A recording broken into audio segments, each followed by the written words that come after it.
అనేక మందికి లేని అవకాశం వీళ్ళకే ఉన్నది కదా, అనేక మందికి లేని అవకాశం మీకు ఉన్నది కదా.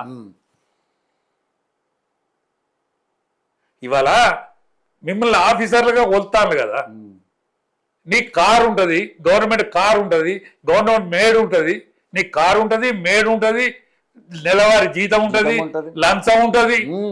లంగేసేవి ఎందుకండి? ఇంకా మమ్మల్ని జీవితాలు ఈ భావి తరాల జీవితాలు ఎందుకు మోస్తావు నువ్వు?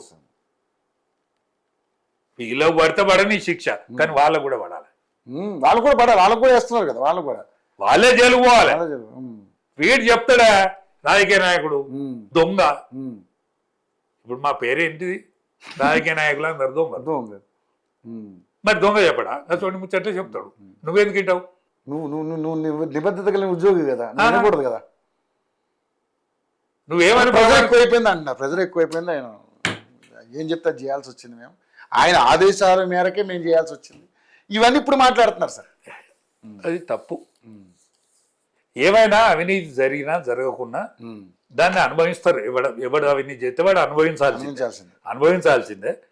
కానీ కొన్ని అవకతవకలు దాటం అనే ప్రచారం అయితే జరుగుతుంది.